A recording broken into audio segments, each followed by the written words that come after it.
Welcome back to Toriono Knows Ball. My name is Toriono.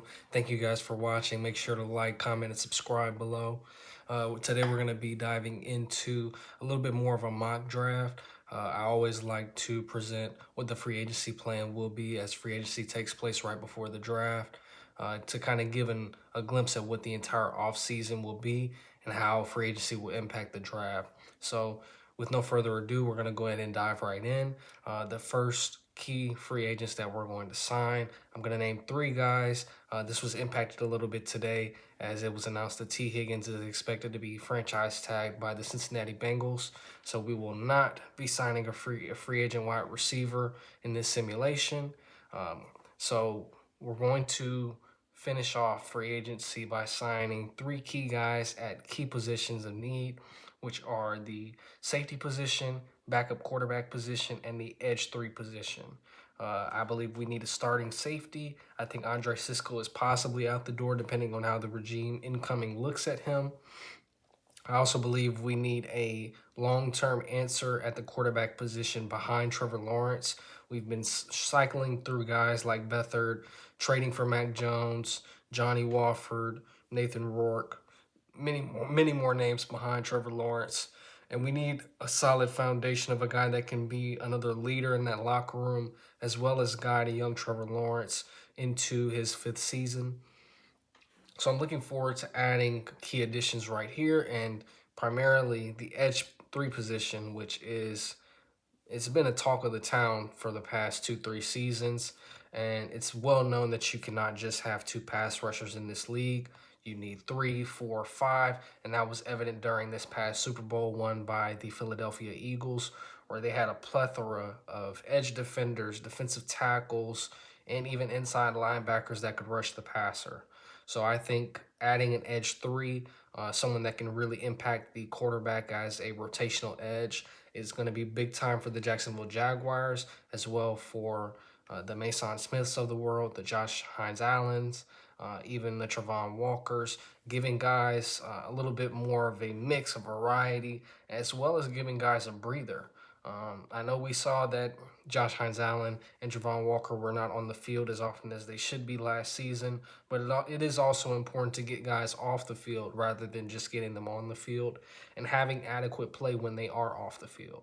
So with that being said, in this offseason simulation, we are signing Trevon Moehrig from the Las Vegas Raiders at the safety position.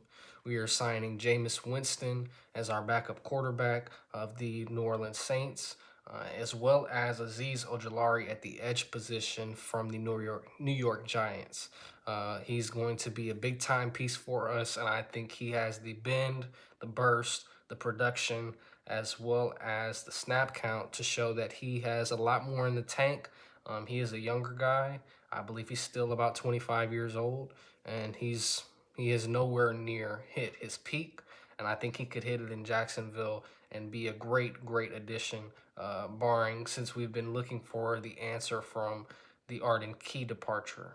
So I'm looking forward to diving into this upcoming mock draft that we'll be discussing in this video, but I just wanted to lay the ground foundation of 3 key free agents that are going to impact how we go about the draft. So diving into this draft, we have, we have 11 draft picks. All right, 1, 2, 3, 4, 5, 6, 7, 8, 9, 10. All right, excuse me, we have 10 draft picks in this draft class. So you got a lot of selections to make. You know, there's a lot of guys that are to be taken with the top 5 pick.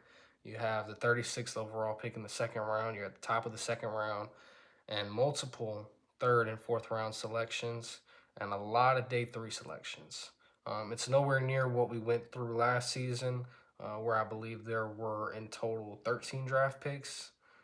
But this is still going to be a loaded class, but this team needs it. And in this scenario where we did not address the wide receiver position in free agency, we aim to take a receiver in the draft. I think it might put us in a situation similar to what Cincinnati is going through, but I think it can be a good problem to have with the owner that we have.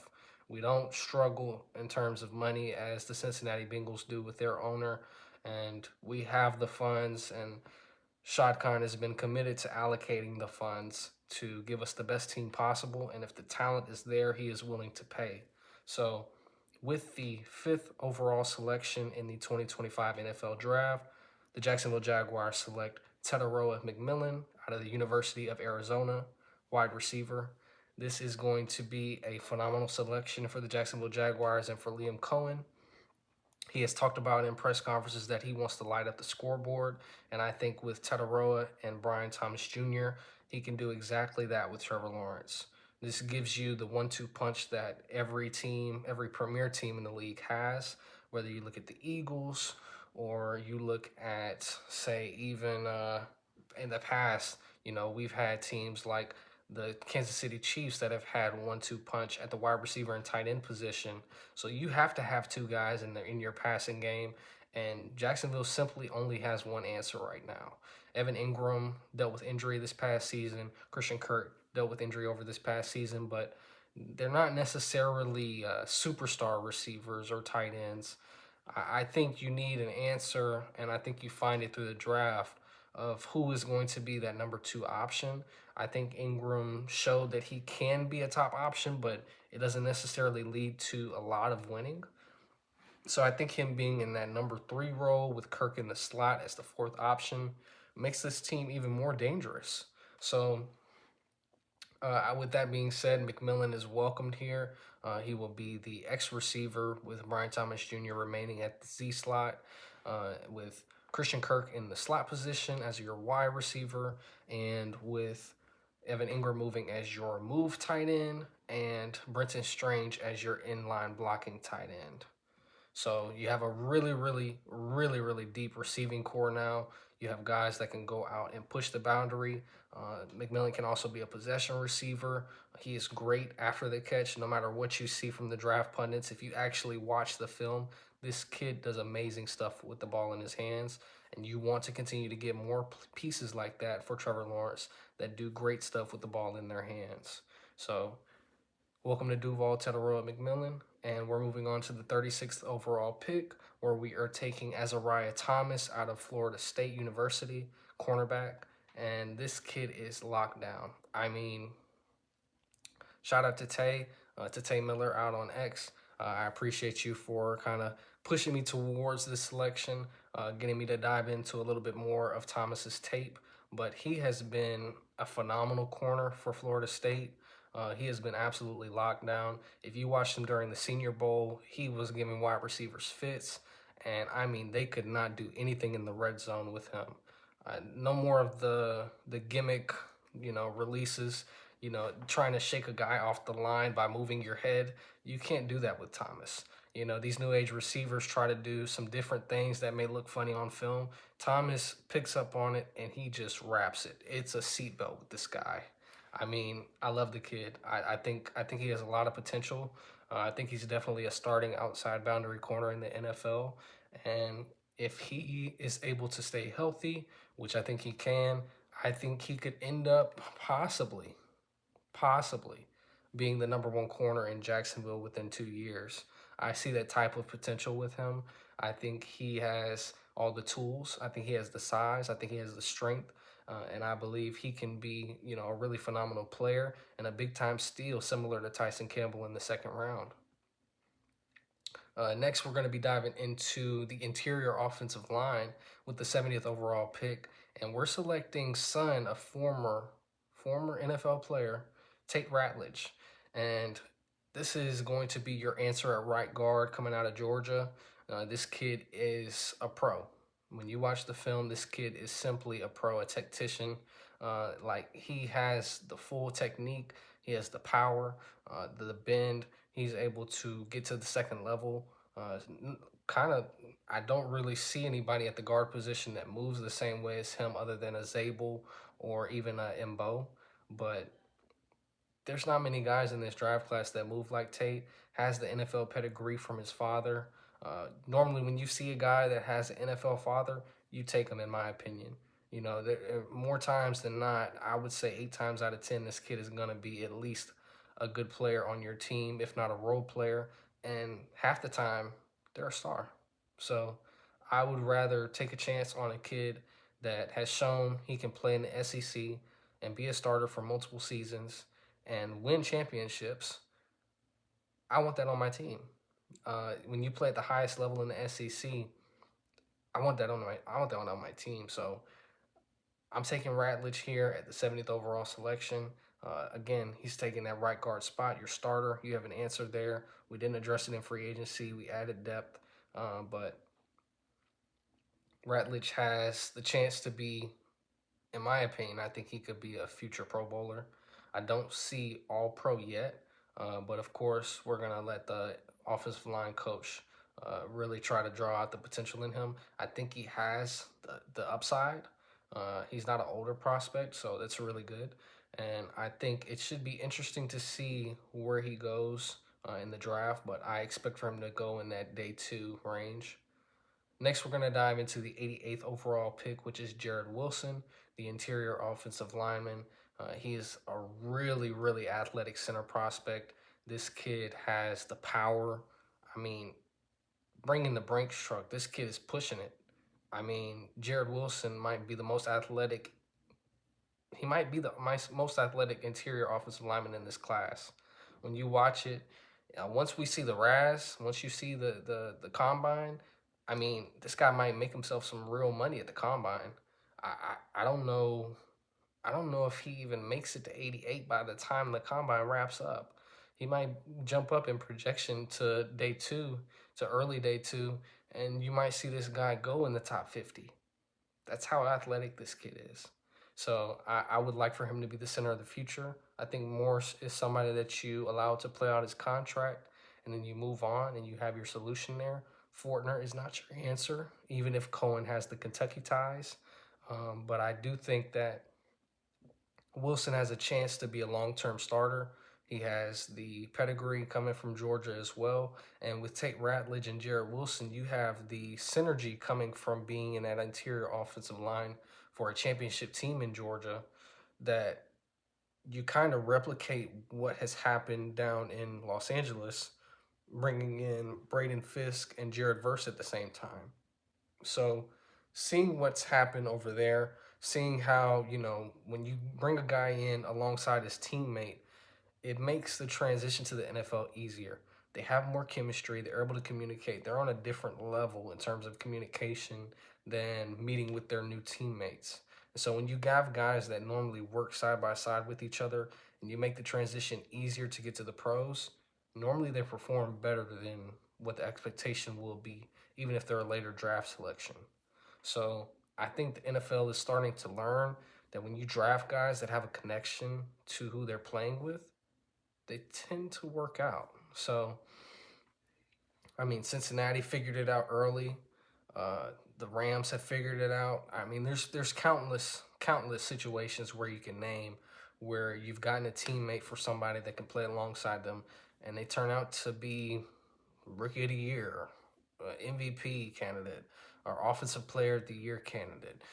These guys, when you bring in synergy, good things happen. So I look forward to hopefully seeing Jared Wilson in a Jaguars uniform, and that was the 88th selection. Next, we're moving on to the 106th selection in Andrew Makuba, safety out of Texas. I mean, this kid can play nickel, he can play free safety, he can play strong safety. This kid is a playmaker. If you watch the college playoff, I mean, he was making plays left and right. Shout out to Tay on X. I mean, we were on one just watching this kid ball out during the college playoff. I think he's a top 100 selection. I think there is possibility with the D value of the safety position he does land here. But I would be very excited with this kid. I mean, adding him and Trevon Moehrig to the safety room would absolutely flip my anticipation for the upcoming season. I would think that we have one of the better young duos in the league. That's how much I like this kid. I think he has the ball skill. I think he has the coverage ability. He's a hard hitter. Like I said, he's a playmaker. He's not the grade A tackler that say maybe even a Malachi Moore is. Definitely not a Brian Branch type guy, but I do think that he has value as a tackler, and I think once he gets downhill, you don't want to line up with him. So I want that guy on my team. I want the guy that's going to get the takeaways. And I think that him and Trevon Moehrig, who we signed in free agency in this simulation, will be a great duo. They both can play both safety positions. And like I said, Makuba can play in the nickel. So he brings value being a backup to Jerry Jones early if somebody else wins the job. A lot of these guys in this simulation, I would expect for them to compete for starting jobs. You're coming off of being, you know, a top five worst team in the league. You give these guys a chance to play, in my opinion. And I think Coen and whoever the GM is will do that. But I think Makuba has a chance to be a difference maker in the NFL. So moving on, we're going to move to the 125th overall pick. And edge, coming out of UCLA, is Oluwafemi Oladejo. And this kid has been a linebacker, inside linebacker, and he's been an outside linebacker. He has moved to the edge position, and the transition has been exactly what he needed. He has turned into a monster. If you watched him during the Senior Bowl, he was unblockable. This kid bends the edge. I mean, the only person in this draft class that might bend the edge better might be Mike Green, and that's saying a lot. So for me to see this guy available at 125 makes me think, okay, they think he hasn't made the transition completely. He's a project player. I think from what you saw at the Senior Bowl, this kid could be your edge four immediately and provide some instant pass rush, as well as be able to play scheme specific, or be neutral and playing in a 4-3 or a 3-4, being able to drop back into playing the pass as a former linebacker and potentially be even a spy. You can play him as a spy linebacker and have him blitz the quarterback or follow the quarterback or follow the running back. So this is a guy that provides versatility, being able to cover as well as rush the passer. He's continuing to develop as a pass rusher, but the bend is there. He's got some moves. That chop block is nice. He's got a little spin move as well, which we will be able to hopefully display here on the video. And I really think he's not simply a project player. I think, this is a guy that you really invest in coaching wise, and he turns into a steal. So next, we're going to dive into another potential steal at 143 overall, the running back out of Kansas, Devin Neal. This kid has the vision and the patience of just looking at the tape, dare I say Le'Veon Bell, in terms of being able to analyze the line, stop, break, burst. The kid is different. And I've had a lot of people, try to tell me at the running back position that they would be willing to take him in the second round. And this is a draft where I would say, hey, I'm comfortable taking him in the second round talent wise, but this running back class is 10, 15 deep. He could fall. So in this instance, the mock draft simulator has him falling to 143. I don't know if that's completely realistic, but of course here we're going to select him. And I think this kid has all the potential in the world. I think he could be better than, dare I say, Travis Etienne. I think the running back position has definitely been devalued, and Devin Neal is very, very impressive when you look at him on film. If you look at some of the film highlights, which I'll hopefully be able to display as well for Devin, this kid has the poise and definitely the explosiveness to go from 0 to 60 after finding the cut. I mean, the biggest thing that we complain about from our running backs is the vision.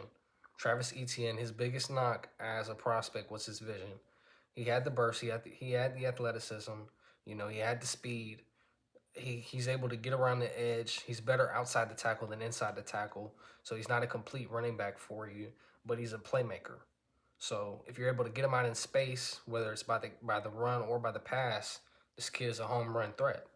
So if you're able to find a home run threat that has vision in Neal, Etienne is, Etienne is eligible to walk away after this season.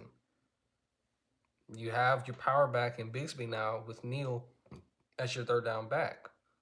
So I would be very excited with Neal as the running back for the Jaguars. and I think he could instantly be running back 3 and potentially the running back 1 of the future. So, great value at 143, and we've seen crazier things happen in the NFL. So, I would hopefully look forward to seeing Neal in a Jaguars uniform, and this is a very impressive pick. Next, we have Aronde Gladstone, the second, coming out of Syracuse at the tight end position, former high school wide receiver out of Florida, coming from Miramar. Bring him back to Florida. This kid is dangerous. I mean, he's coming off of a Lisfranc injury dating back to 2023. He had a solid season this past season, but the kid has the ball skills. He's a hands catcher. He's similar to an Evan Ingram, but he's 6'5" instead of 6'2". He's got the hands, like I said, he's got glue hands. This kid jumps out of a cut and he's able to just elevate. And these are the type of athletes that you want around Trevor Lawrence. You want go get it guys, to me. And Tedoroy McMillan is another go get it guy.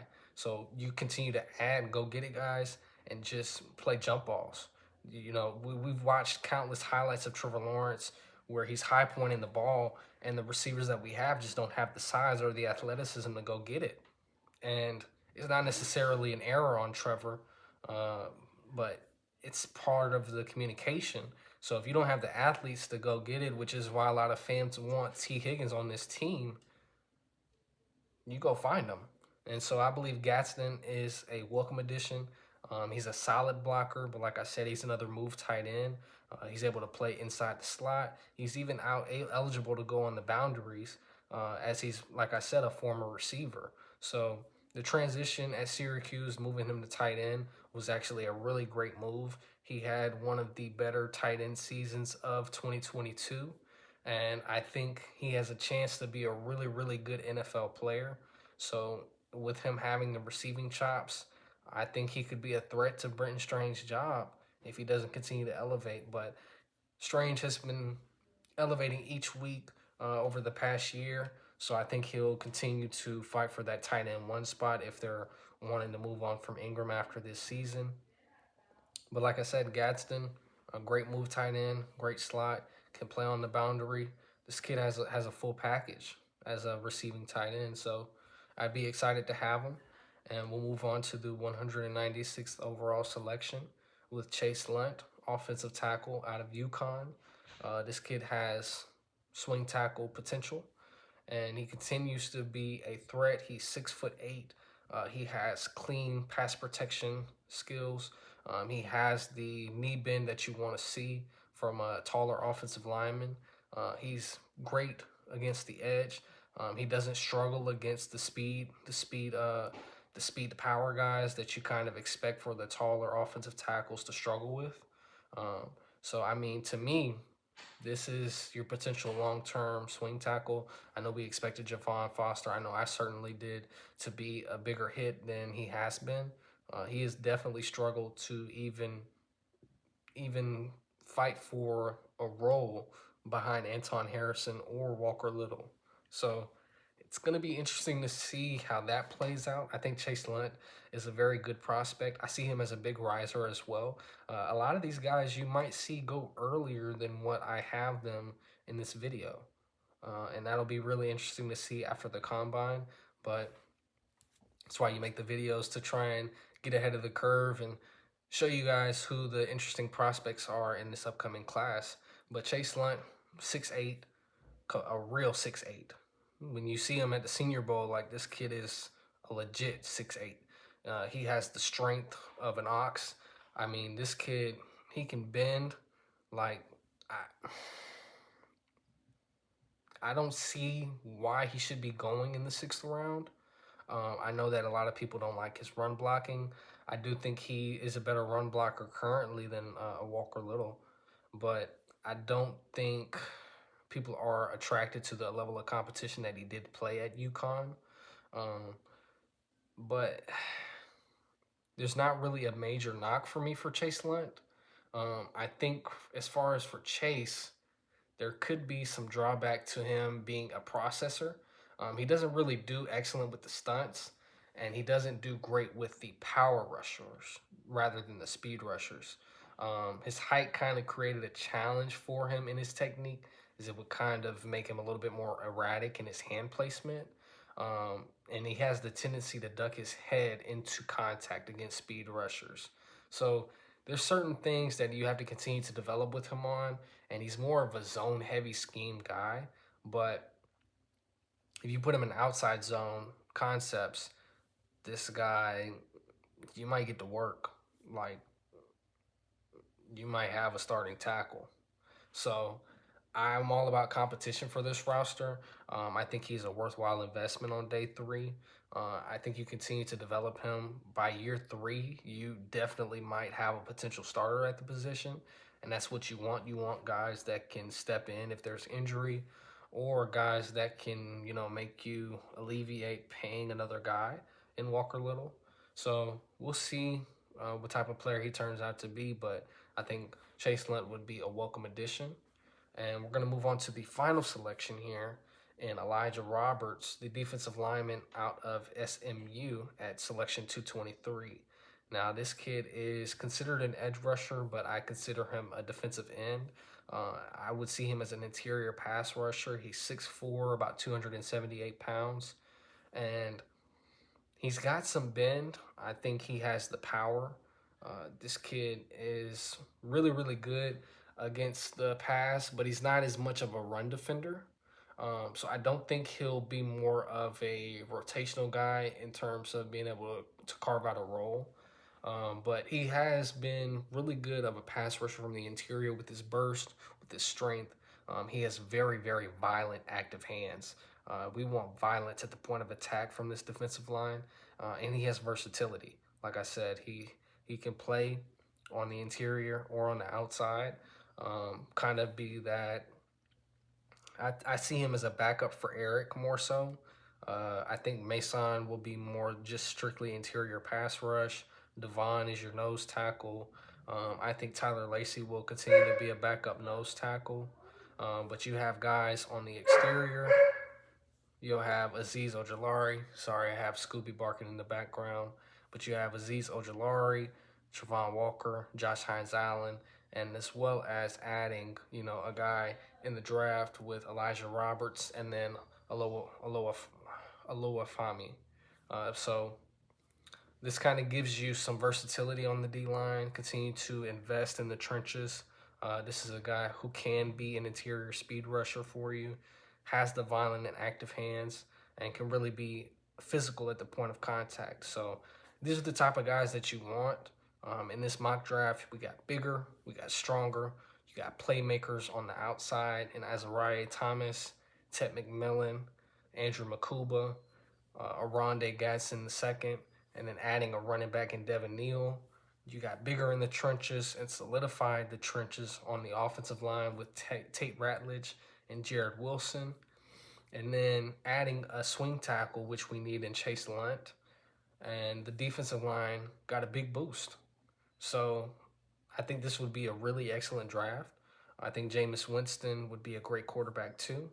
And then obviously having Trevon Moehrig out of Las Vegas with Andrew Makuba could be a great starting pair for the Jaguars. So let me know in the comments below if you have any questions about any specific prospects, or if you would pick a player over any player referenced in the video. Thank you guys for watching, and this is Toriono Knows Ball.